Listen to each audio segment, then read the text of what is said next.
Avez-vous eu l'occasion de voir les cartoons? Oui, tout à fait.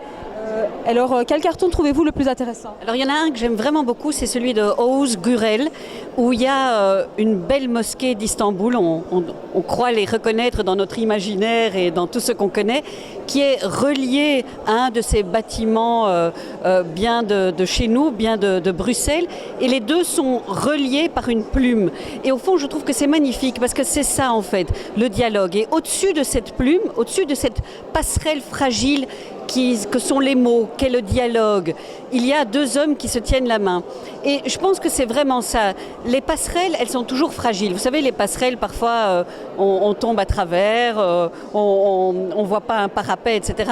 Mais le mot, la langue, se parler, et ça ne doit pas être la même langue d'ailleurs, on le voit bien en Belgique, on vit déjà avec 3 langues différentes, mais se parler, c'est déjà la passerelle. Et je trouve qu'il y a à la fois de la force, les deux hommes qui se donnent la main, et de la fragilité, et c'est peut-être le signe de ce qui est vraiment le respect de l'autre. C'est la force et la fragilité en même temps.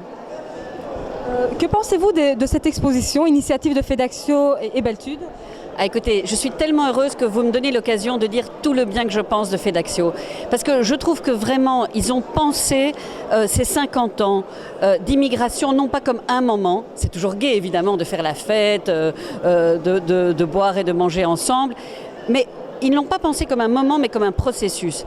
Et c'est remarquable, c'est extraordinaire, l'intelligence et la ténacité avec laquelle ils ont construit les différents événements dans ces 50 ans. On a du sport, du culturel, de l'humour comme ici, on a de la chanson, mais on a aussi les jeunes, les 2 pieds sur terre qui ont vraiment pensé à l'éducation du futur. On a vraiment on a pensé, donc Fedaxio a pensé, je trouve, ces 50 ans de façon vraiment remarquable, intelligente, et vraiment je voulais les remercier parce que c'est à la fois, j'avais envie de dire, très digne et très joyeux. Que pensez-vous des événements dans le cadre de 50 ans de l'immigration? Je pense qu'il faut faire la fête. Il faut vraiment, c'est une belle commémoration, 50 ans, il faut faire la fête, c'est un bel anniversaire. En même temps, je trouve que ça vaut la peine de regarder en arrière et de se dire, tiens, au fond, cette immigration, on sait bien, c'était une immigration économique.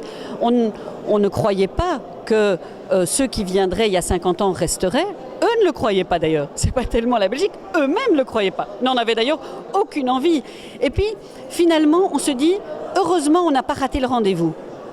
Aujourd'hui, nos jeunes, nos moins jeunes, font partie intégrante de notre société, et c'est un beau visage. Moi, je me dis souvent que ma photo de classe n'est pas la même que la photo de classe de mes enfants, et je trouve ça un beau visage de la Belgique et de Bruxelles.